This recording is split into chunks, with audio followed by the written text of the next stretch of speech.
In 1902, while on a military mission in Central Africa, a German army captain named von Beringe shot and killed two mysterious creatures.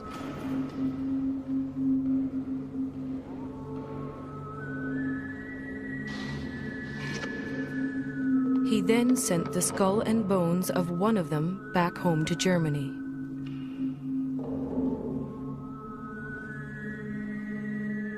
That creature has been luring people back to Central Africa ever since.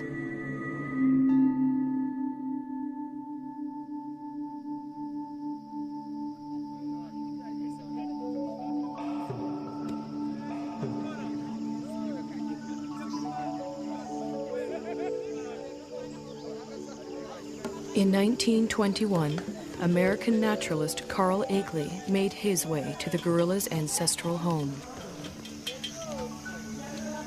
The Virunga volcanoes, in what was then the Belgian Congo.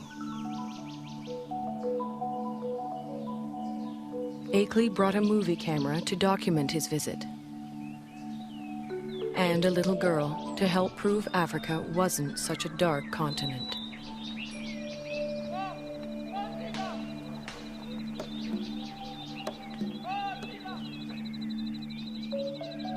But there was much more to Akeley's expedition.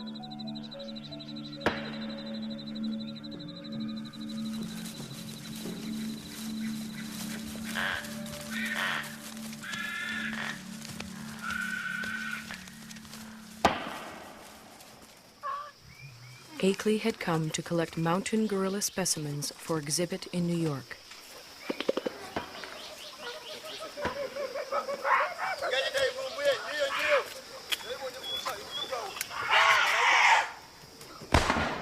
But each time the men stared into the eyes of a dead mountain gorilla, they saw a man-like creature staring back at them.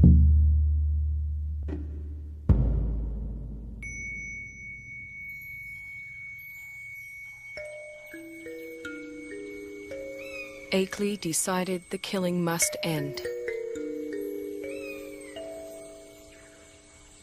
He urged Belgium's King Albert to make a permanent sanctuary of the gorilla's home.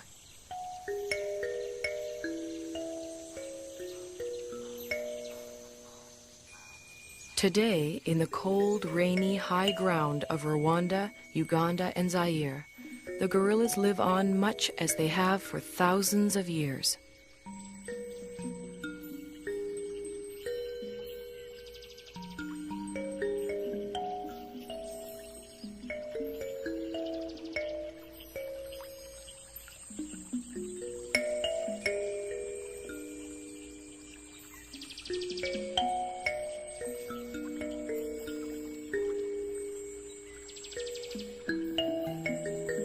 Only now their mountain home is tiny and isolated, pressed in on all sides by people and farmland.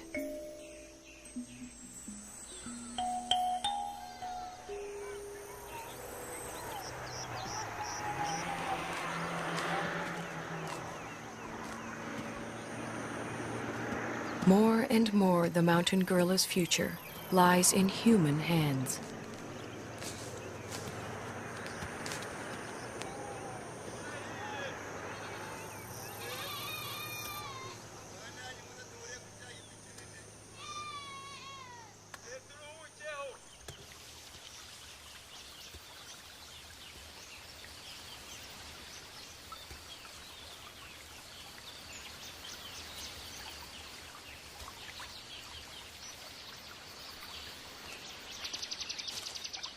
American field biologist George Schaller was the first person to study mountain gorilla behavior.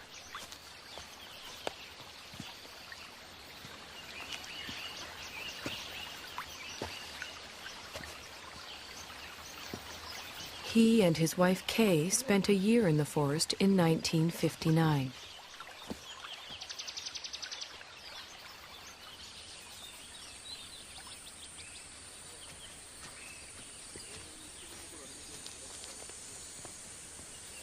A number of other scientists have followed. Among them, current director of the Karasoke Research Center, Diane Doran. Hi. Hi. You made it. Good to see you. Hi. Hi, nice to see you. You made it just in time. The patrol's going out, and I was going out to see gorillas in Barabagwiza. Would you like to come along? Wonderful. Great. Okay. Tugende. Tendagwiza.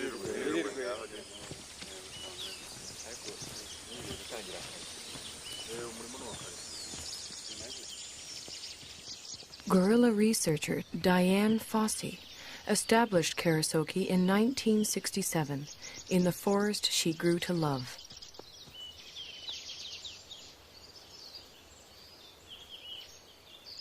For Sala, too, the forest became an enchanted place.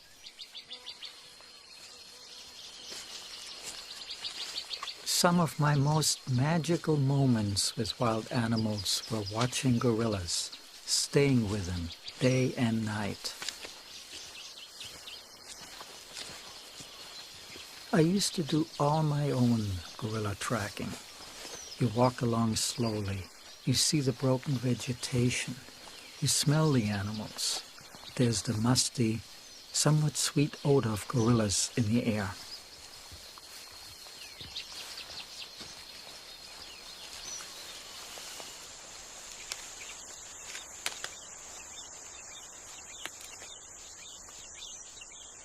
When you follow them hour after hour, you adapt to their rhythm of doing things. You move at their speed. You start thinking at their speed, almost. And that is a lovely feeling for a biologist, to seemingly enter into the lives of the animals without disturbing them.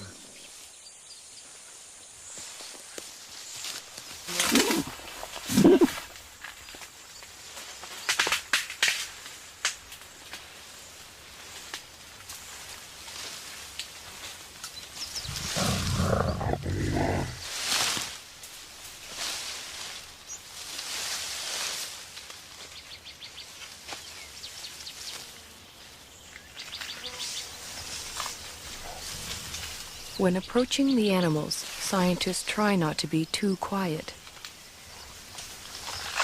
Mountain gorillas like to know when people are near.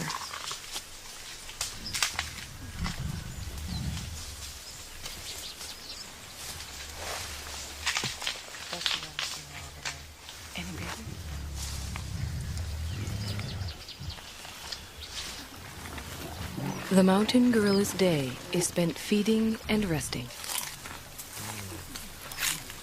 Feeding and resting, and feeding some more.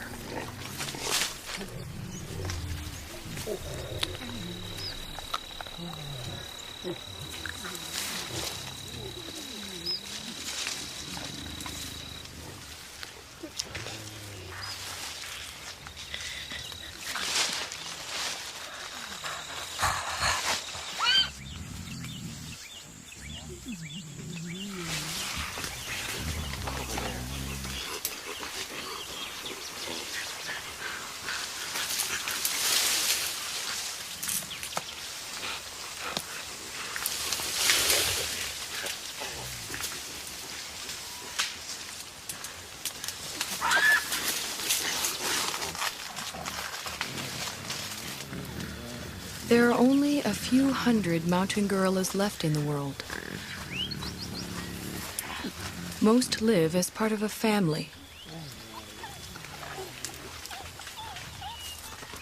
The father and protector of this family is the male silverback, Umagumi. He acts as a magnet for the group. The females gather around him. Their infants and offspring gather around them.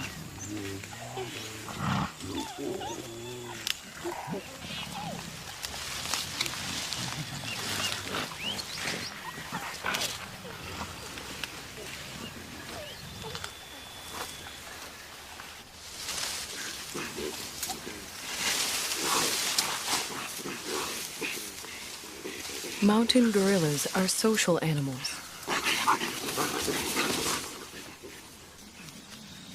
The closeness begins in infancy. Rarely, if ever, does a mountain gorilla mother let her baby out of her sight.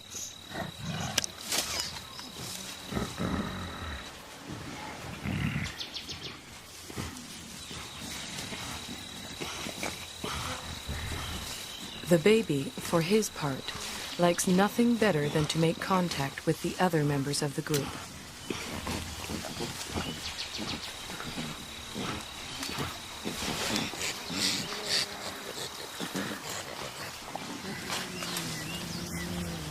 Even when they spread out to begin their daily search for food, the gorillas continue to communicate with one another.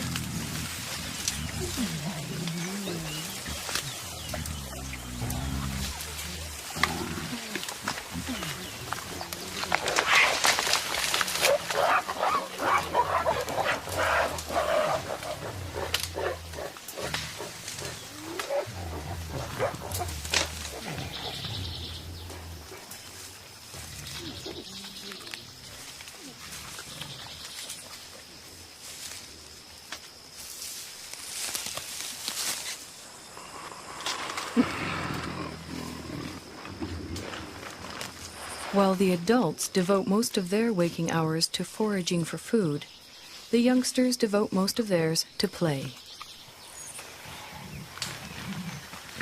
Park guards have named this 3-year-old Nzeli.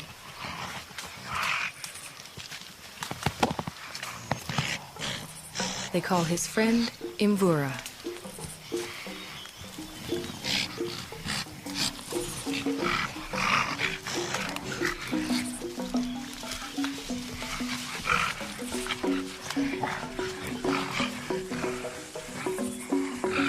At 8 years, Karira is a bit of a bully. Washushwe is only 4.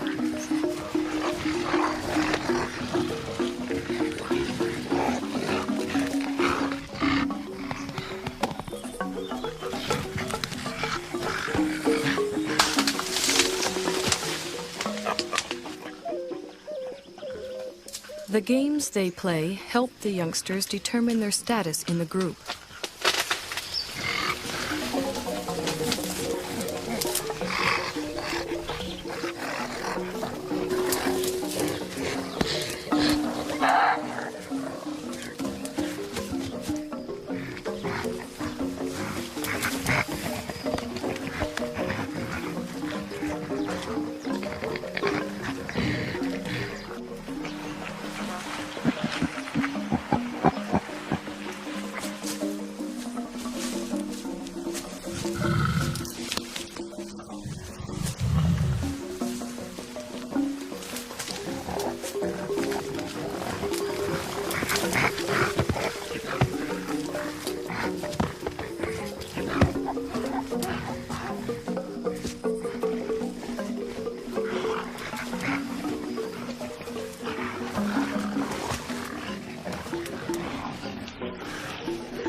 Childhood can last anywhere from 8 to 12 years, but the gorillas' need to maintain their status never seems to end. Any opportunity to reinforce the hierarchy is seized upon.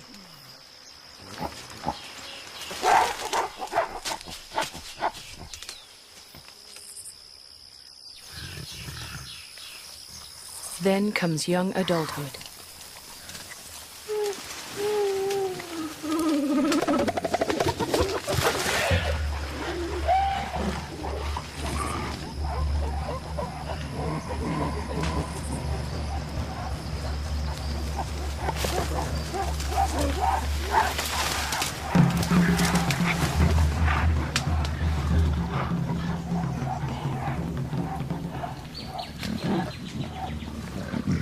At 13, Intwari has the beginnings of a silverback and his first real sense of the power that comes along with it.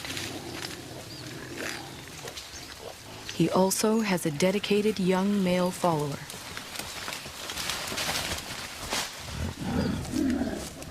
But what Intwari really wants is the attention and allegiance of the females in the group.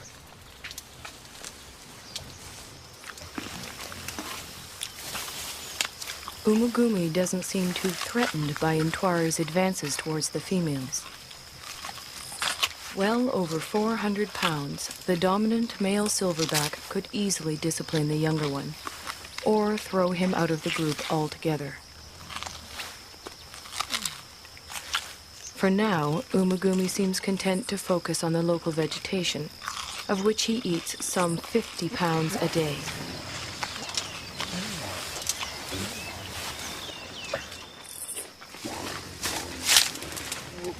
Mountain gorillas are mainly vegetarian, with a few ants and grubs thrown in for good measure.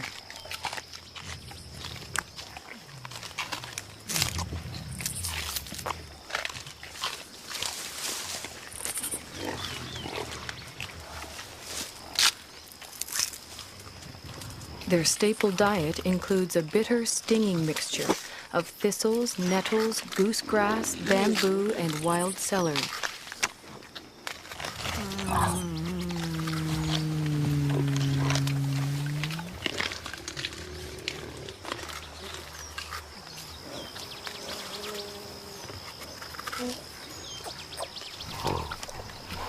Although he has already begun to experiment with the food his mother likes to eat, Abumwe will continue to rely on her milk until he's 3 years old.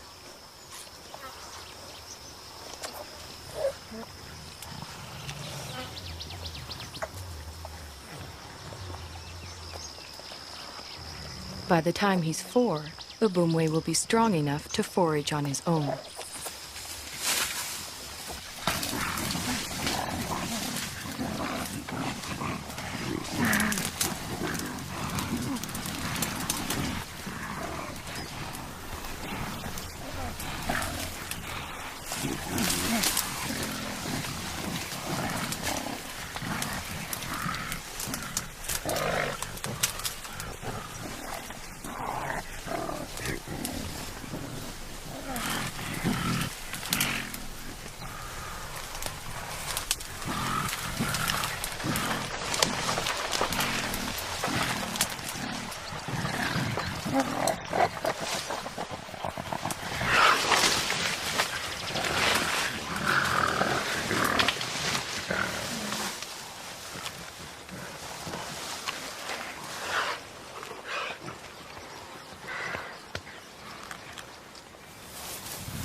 Mountain gorillas are generally well adapted to the world in which they live. But however idyllic their home may appear, for the youngsters in the group, the mountains hold many perils. Many newborns simply don't survive.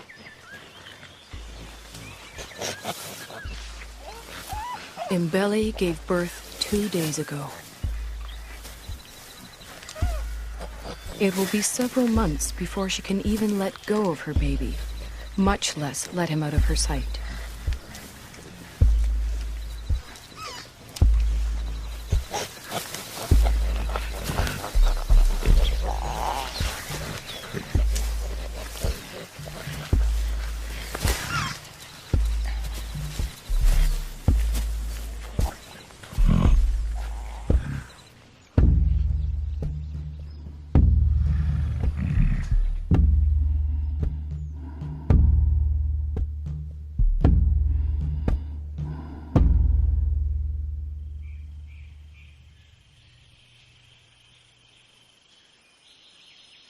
The mountain gorillas are more vulnerable than they know.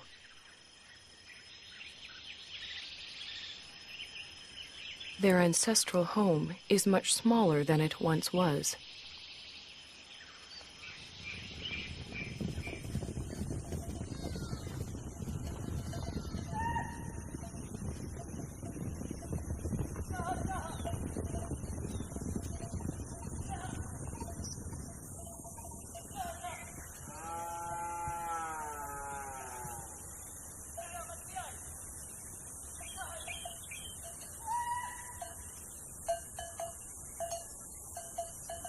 All around them, human activity is increasing.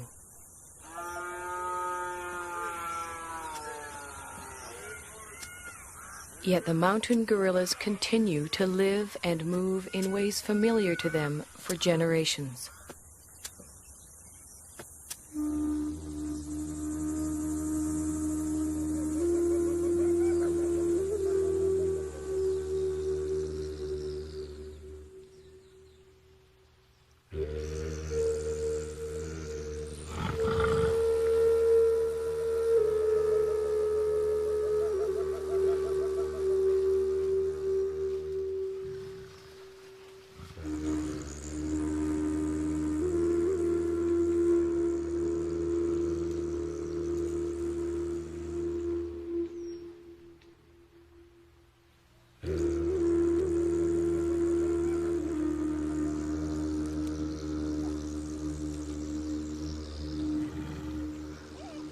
They do not distinguish between thistles and meadows that are inside the park and thistles and meadows that are outside it.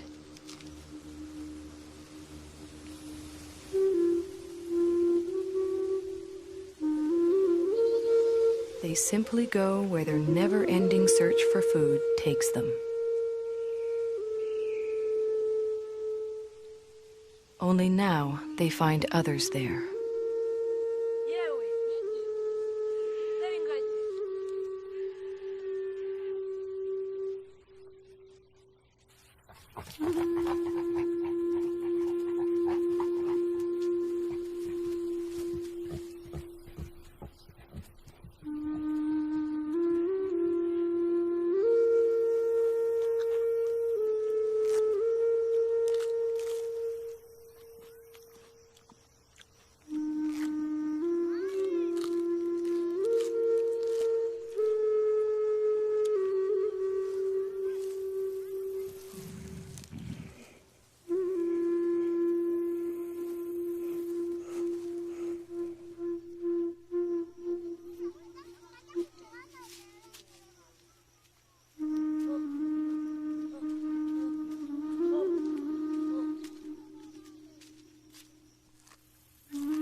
Both the mountain gorillas and their forest sanctuary now receive official protection.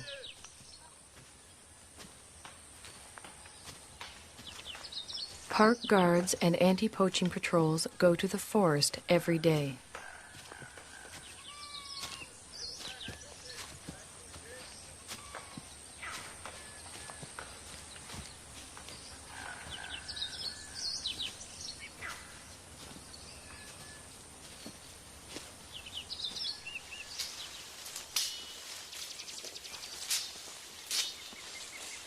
To protect the gorillas and all the other wildlife, the patrols search for and destroy snares that local hunters have set for game.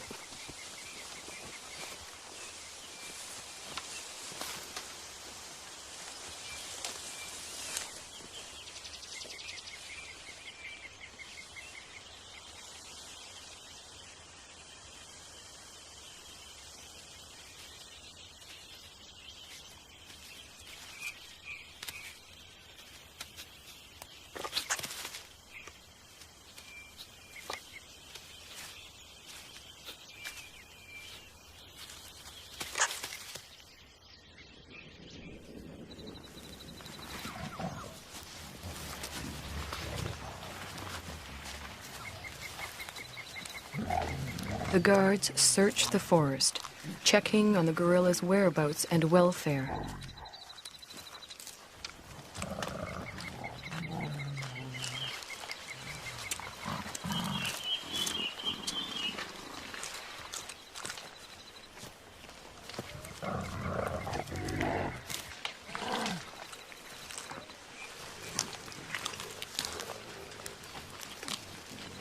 The same guards who name the mountain gorillas at birth follow their progress for years, watching as the gorillas grow to maturity.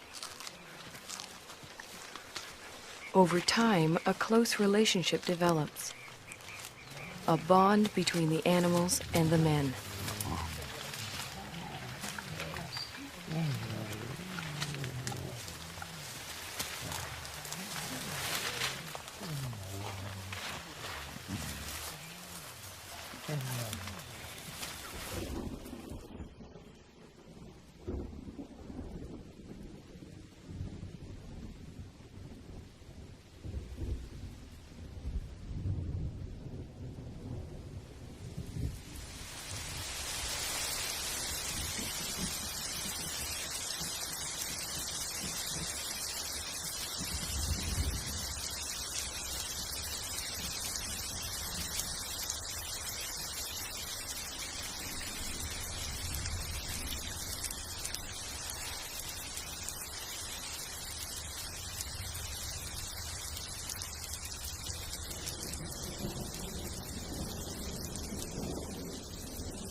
Almost every day it rains.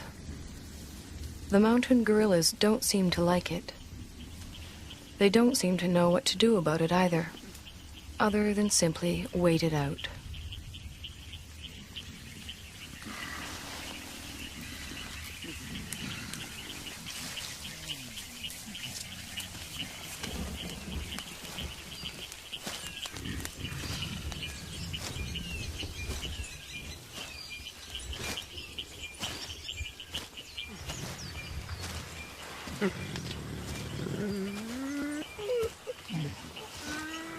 At least the rain provides them with a rich supply of food.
After feeding, the family gathers around the silverback, Umagumi.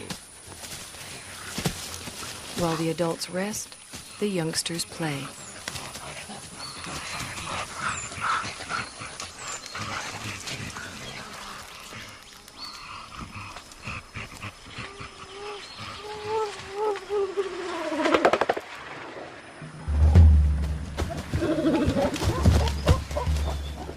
For the group's leading young adult male, it's become much more than play.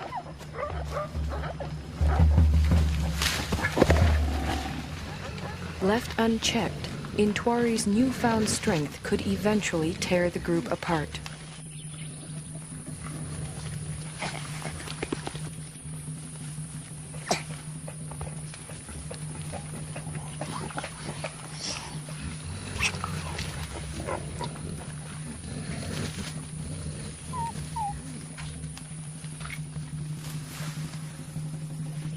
The threat Intwari represents puts females such as Poppy on edge.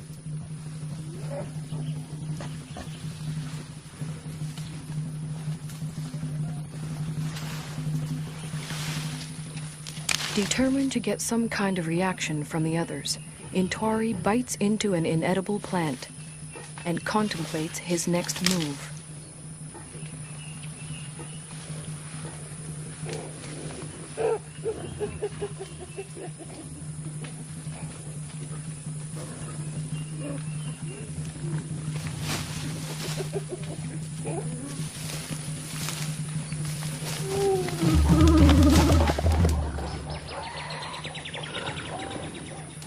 This time, even Umagumi seems uneasy.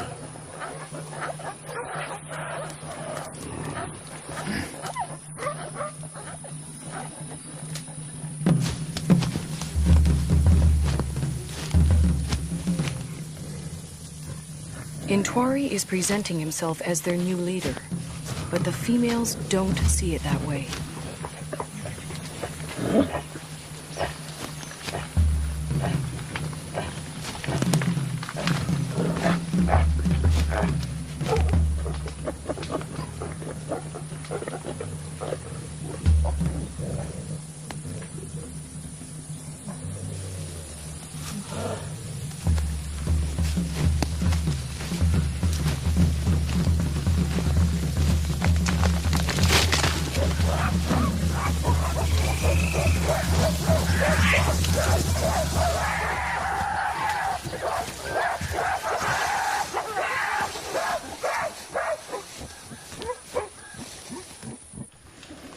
Having forced Intwari out, the group moves on.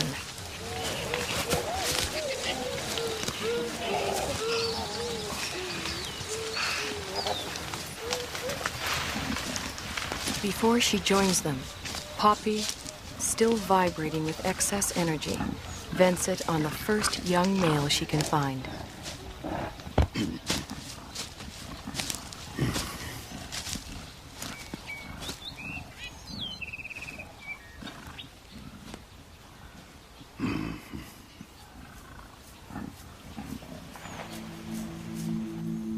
To be pushed out for good seems harsh, but what Intwari really needs now is time and space to mature, to the point where he too can have a family of his own.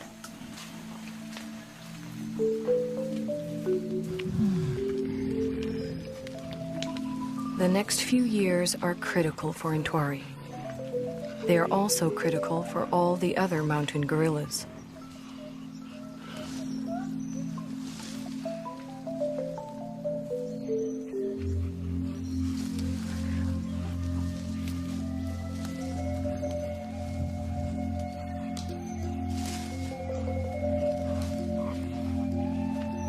Whether the outside world will allow Intwari and the others the time and space they need is an open question.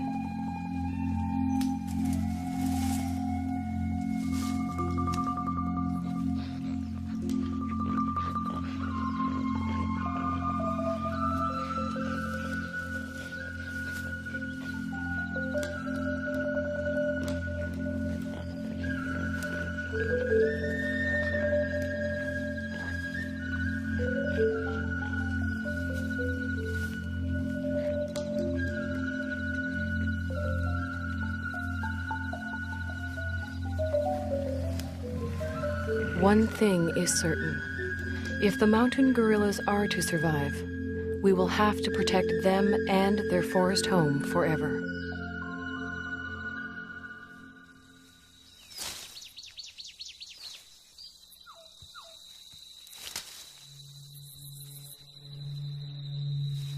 If we ever turn our backs, they'll be gone.